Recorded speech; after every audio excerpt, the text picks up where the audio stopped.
नमस्ते गुरुकुलियंस। हिंदी के एक और वीडियो लेक्चर में आपका स्वागत है।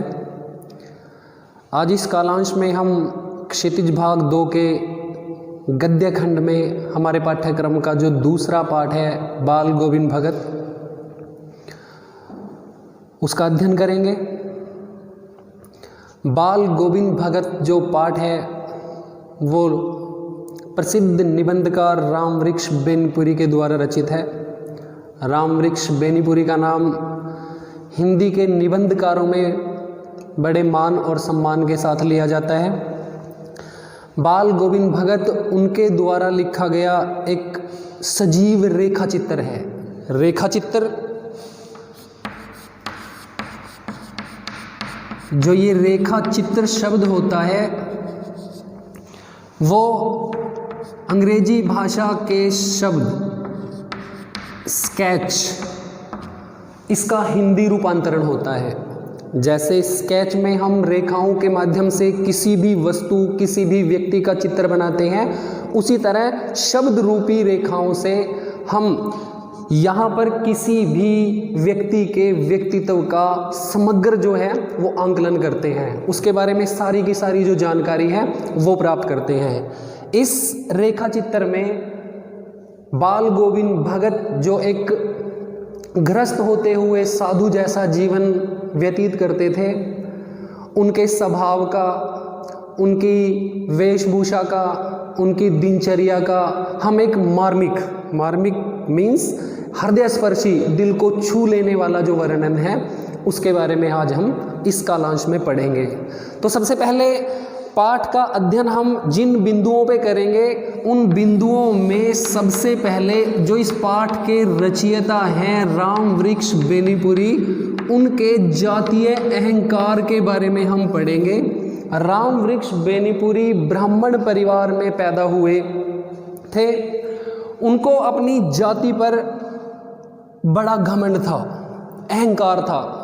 वो ब्राह्मण जाति में पैदा होने के साथ साथ जो भी ब्राह्मण जाति के नित्य कर्म होते हैं, पूजा, हवन, उपवास, नेम व्रत का पालन करना, वो सारे के सारे उन चीज़ों का पालन करते थे। और जो अन्य जातियाँ, छोटी जातियाँ, उनका स्पर्श करने से भी कतराते थे। लेकिन जब उन्होंने बाल गोविंद भगत का जीवन चरित्र देखा, बाल गोविंद भगत के जीवन जीने के तरीके को देखा, तो उनके मन को बड़ा आघात लगा। बाल गोविंद भगत एक तेली जाति से संबंध रखते थे और जब उन्होंने उनके जीवन के आदर्शों को देखा तो उन्हें अपने मन के इस भ्रम से बाहर निकलना पड़ा। लेकिन हम इस बात को ऐसा मानकर नहीं चल सकते कि लेखक जो हैं वो जाति प्रथा में बड़ा विश्वास रखते थे। उनकी आयु कम थी और इसी अज्ञानता के कारण इस भेदभाव में वो उलझे हुए थे।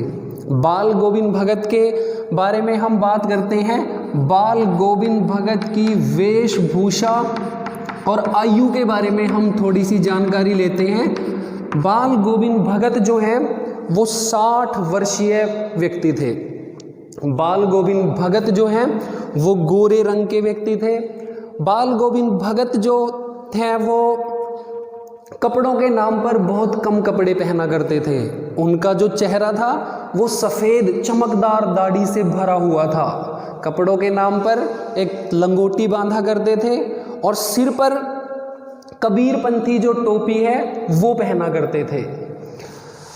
उनके माथे पर रामानंदी जो तिलक है, जो कि रामानंद संप्रदाय के लोग लगाते हैं, वो लगा होता था। गले में तुलसी की बेडोल जो माला है वो लगी होती थी। साथ में जब अत्यधिक सर्दी बढ़ जाती थी तो वो एक काली कंबली भी ओढ़ लिया करते थे। अब जैसा कि मैंने बताया कि आयु 60 वर्ष और उनकी वेशभूषा के बारे में मैंने आपको बताया, तो इससे ये कदापि नहीं मान लिया जाना चाहिए कि वो एक साधु थे। बाल गोविंद भगत गृहस्थ होते हुए भी एक साधु थे। बाल गोविंद भगत के बारे में लेखक ने बताया कि उनका एक साफ सुथरा मकान था, उनका एक पुत्र था, पुत्रवधू थी और कृषि कार्य करने के लिए थोड़ी बहुत ज़मीन भी जो थी वो उनके पास थी, लेकिन गृहस्थ होते हुए भी साधु जैसी जो दिनचर्या है उसका अनुसरण वो किया करते थे। बाल गोविंद भगत हमेशा सबके साथ खरा व्यवहार किया करते थे, किसी की वस्तु को बिना पूछे छूते भी नहीं थे, ना ही व्यवहार में लाते थे। सबके साथ मानवता की भलाई से परिपूर्ण कार्य करना ही उनके जीवन का उद्देश्य था। दीन दुखियों की सहायता किया करते थे, कभी व्यर्थ में किसी का दिल नहीं दुखाया करते थे, और इन्हीं सारी बातों के कारण ही हम ऐसा बोल सकते हैं कि वो साधु की परिभाषाओं पर खरा उतरते थे। अगर हम बात करें बाल गोविंद भगत की कबीर के प्रति श्रद्धा की, जो बाल गोविंद भगत थे कबीर के प्रति अगाध जो श्रद्धा है वो रखा करते थे। कबीर को ही वो साहब मानते थे, अपने जीवन का आधार स्तंभ माना करते थे। कबीर के बताए हुए आदर्शों पर वो चला करते थे।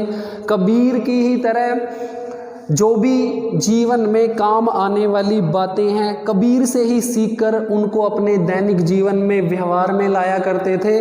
और इसका एक प्रमुख उदाहरण ये है कि पूरा वर्ष अथाह मेहनत करने के बाद जो भी उनके खेत में उत्पन्न होता, अपने घर से 4 कोस की दूरी पर स्थित कबीर के मठ में उस सारी फसल को सिर पर लाद करके वो वहाँ लेके जाया करते थे, और बदले में वहाँ से जो प्रसाद स्वरूप मिलता उसी से अपना जो जीवन यापन है वो किया करते थे। ये था कबीर के प्रति अगाध श्रद्धा का उनका सबसे महत्वपूर्ण जो है कारण। अब बाल गोविंद भगत के मधुर गायन पर बात कर लेते हैं। बाल गोविंद भगत का जो गायन था वो बड़ा अद्भुत था। लेखक इस पाठ में उनके गायन की जो प्रशंसा है वो बहुत बार करता है। लेखक कायल था उनके मधुर गायन का। जो बाल गोविंद भगत का गायन था, जो आषाढ़ का महीना होता है, रिमझिम बारिश चल रही होती है, बच्चे जो हैं वो जल क्रीड़ा कर रहे होते हैं, किसान खेतों में हल चला रहे होते हैं, जो किसानों की पत्नियां हैं वो खाना लेकर के खेतों में जा रही होती हैं। उस वक्त बाल गोविंद भगत अपने खेतों में मधुर गायन करते हुए खेतों में रोपनी का जो कार्य है वो करते हैं। उनके मधुर गायन को सुन करके सभी काम करने वालों की जो शक्ति है वो और भी ज़्यादा तीव्र हो जाती थी। उनके काम करने की जो क्षमता है वो और बढ़ जाती थी, और वो धान का जो रोपनी कार्य होता है उसको दुगने उत्साह के साथ जो है वो करने लगते थे। सारे का सारा जो वातावरण है वो अत्यंत आकर्षक और मनोरम हो जाता था। ऐसा लगता था कि बाल गोविंद भगत के संगीत का हर शब्द जो है वो सीढ़ी के माध्यम से स्वर्ग की ओर जाता हुआ प्रतीत हो रहा हो। अगर हम बात करें बाल गोविंद, ये मैंने आपको बात बताई आषाढ़ के महीने में, जो भादों का महीना आता था, जब मूसलाधार बारिश जो है वो थम चुकी होती थी, जहाँ पर झिंगूर जो कि रात को बोलने वाला एक जानवर होता है वो, और साथ में मेंढक जो कि जल में टर टर की आवाज़ करते हैं, उस वक्त रात के समय जो बाल गोविंद भगत का संगीत था वो उस सन्नाटे भरे वातावरण में, जब झिंगूर की आवाज़ और मेंढक की टर टर के सिवाय कुछ भी नहीं सुनाई पड़ता था, उस वक्त भी उस सन्नाटे को, उस अंधेरे को भेदता हुआ जान पड़ता था। बाल गोविंद भगत अपनी खंजरी एक डपली जैसा वाद्य यंत्र होता है उसको बजाते हुए मधुर गायन करते रहते थे, और ऐसा लगता कि अपने मधुर संगीत से वो लोगों को जगाने का प्रयास जो है वो कर रहे होते थे। लोक गीतों का गान करते थे। तेरी गठरी में लागा चोर मुसाफिर जाग जरा, अर्थात हे मनुष्य तेरे जीवन में मृत्यु रूपी जो दाग है, अर्थात कोई ठग जो है वो तेरे जीवन को चुराने के लिए आता चला जा रहा है, तेरे समीप आता चला जा रहा है। इसलिए समय रहते प्रभु का भजन कर ले, अच्छे काम करना शुरू कर ले। गोदी में पीवा चीख उठे सखियां, अर्थात हम सारे जो मनुष्य हैं वो भगवान की गोदी में हैं, और हे मनुष्य इस बात का तू भली भांति आभास कर ले। जो कार्तिक का महीना आता था, कार्तिक से फागुन के महीने के बीच बाल गोविंद भगत की जो दिनचर्या थी वो पूर्णतया तब्दील, चेंज हो जाती थी, बदल जाती थी। कार्तिक महीने के प्रारंभ में ही उनकी प्रभातियाँ सुबह सवेरे के समय गाए जाने वाले गीतों को प्रभातियाँ बोलते हैं, वो प्रारंभ हो जाती थी। अपने घर से 2 मील की दूरी पर स्थित वो नदी पर स्नान के लिए जाया करते थे। ब्रह्म मुहूर्त में स्नान से वापस लौट करके पोखर के ऊंचे स्थान, पोखर मतलब तालाब के किसी ऊंचे स्थान पर बैठकर अपनी जो खंजड़ी है वो बजाया करते थे। एक बार लेखक ने देखा कि ब्रह्म मुहूर्त में ही वो अपनी खंजड़ी को बजाते हुए, गीतों को गाते हुए चले जा रहे हैं। ठंड अपनी चरम सीमा पर थी। लेखक जो है ठंड के मारे उसके रोम खड़े हो गए थे, दांत किटकिटा रहे थे। लेकिन लेखक ने जब देखा कि गाते गाते बाल गोविंद भगत इतने मस्त हो गए हैं, इतने लीन हो गए हैं कि उनकी ओढ़ी हुई जो काली कंबली है वो भी नीचे गिर गई। और लेखक को आश्चर्य तो तब हुआ जब उन्होंने देखा कि इतने ठंड से परिपूर्ण वातावरण में भी उनके माथे पर जो पसीने की बूंदें हैं वो झलक रही थी। इसके बाद अगर हम गर्मियों में शाम की बात करें तो बाल गोविंद जो भगत हैं वो अपने घर के बाहर बैठ जाते थे। ऊंचा स्थान जो घर के बाहर बना हुआ था वहाँ अपनी खंजड़ी बजाते, फिर लोग उनके मधुर संगीत को सुनते, उनके पास आते और सारे के सारे जो लोग हैं वो दोबारा एक खुशनुमा वातावरण जो है वो वहाँ पर पैदा कर देते। सारे के सारे लोग गीत संगीत के साथ नृत्यशील हो उठते और बाल गोविंद भगत भी अपनी खंजड़ी को छोड़कर उनके साथ नृत्यशील जो हैं वो हो जाते थे। उसके बाद अगर हम बाल गोविंद भगत के पुत्र की मृत्यु पर बात करें, पहले मैंने आपको बताया कि बाल गोविंद भगत का एक ही पुत्र था। वो शारीरिक रूप से काफ़ी कमज़ोर था, सुस्त था, बोदा था और बाल गोविंद भगत की नज़रों में ऐसे लोगों को ज़्यादा प्यार, ज़्यादा स्नेह भाव की जो आवश्यकता है वो होती थी। लेकिन एक दिन उसके पुत्र की मृत्यु हो गई। बाल गोविंद भगत की एक पुत्रवधू भी थी। पुत्रवधू जो थी, बाल गोविंद भगत ने अपने पुत्र की जो शादी है वो बड़ी सादगी के साथ करवाई थी।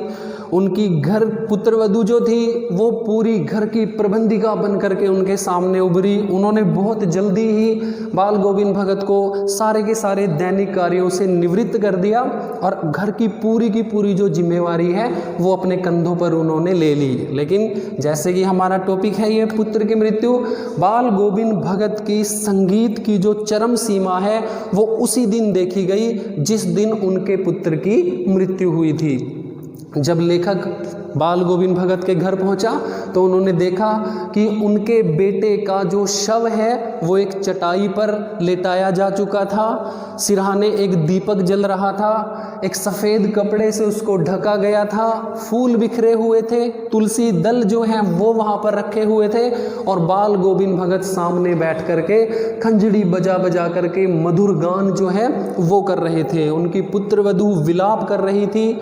जो पास पड़ोस की औरतें थी वो उसको सांत्वना देने का प्रयास कर रही थी, लेकिन खंजड़ी बजाते बजाते बाल गोविंद भगत उसके पास आए और उसे रोने से बिल्कुल मना करते हैं। वो कहते हैं कि आत्मा का, विरहिणी आत्मा का परमात्मा से मेल हो गया है और ये कोई विलाप करने का समय नहीं है, ये तो उत्सव मनाने का समय है। उस दिन लेखक को आभास हुआ कि वास्तव में बाल गोविंद भगत ही वो हैं जिन्होंने मृत्यु से ऊपर बढ़ करके जगह बना ली है, मृत्यु के रहस्य को भी खोज लिया है। उसके बाद सबसे जो अनोखी सामाजिक परंपरा से उठ करके उन्होंने बात की कि उन्होंने अपने पुत्र का अंतिम संस्कार भी अपने पुत्रवधू के हाथों ही करवाया था। ये जो बात है वो हमारी सामाजिक मान्यताओं से ऊपर उठकर बात है। अब जैसे कि मैंने बताया, कबीर के आदर्शों का पालन करते थे, समाज की रूढ़िवादी मान्यताओं को वो बिल्कुल नकार देते थे।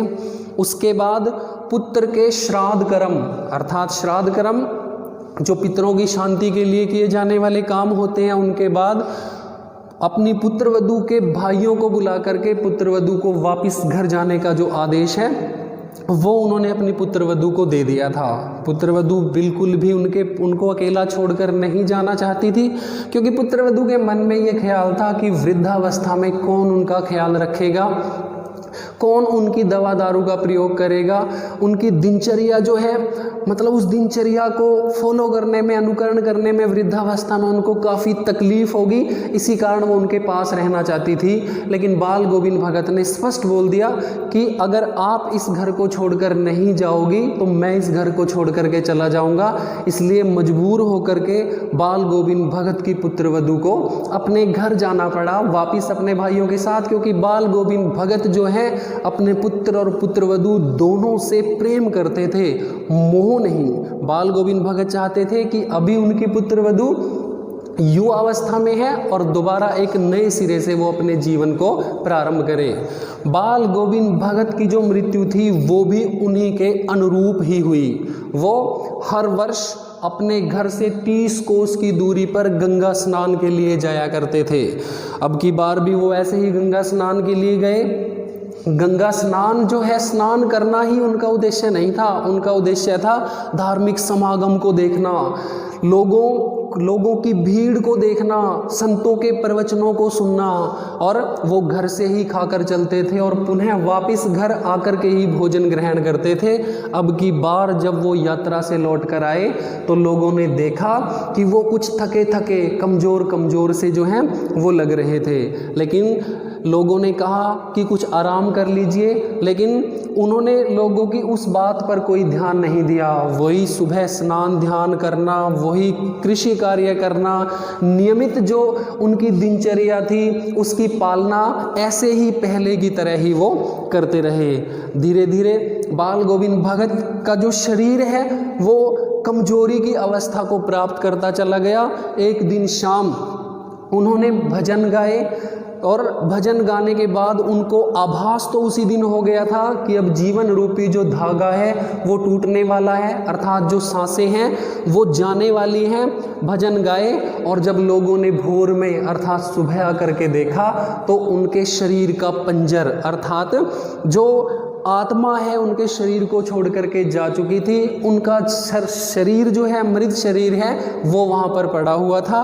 और सारे के सारे जो लोग थे वो उनकी इस अवस्था को देख करके व्याकुल हो गए। इस तरह संसार के लोगों में मानवता की भावना को जगाने वाला, हमेशा लोगों को अच्छाई की ओर प्रेरित करने वाला, मोह माया से ऊपर उठा हुआ, लोगों को एक नए रास्ते की ओर लेके जाने वाले बाल गोविंद भगत हमेशा के लिए इस संसार को छोड़ करके चले गए। आशा करता हूँ कि ये सार जो पाठ का हमने पढ़ा वो आपको समझ आया होगा। हिंदी के अगले कालांश में इस पाठ के प्रश्नोत्तर के साथ आपके सामने फिर उपस्थित होऊंगा। तब तक के लिए खुश रहिए, सुरक्षित रहिए। अनेक अनेक धन्यवाद।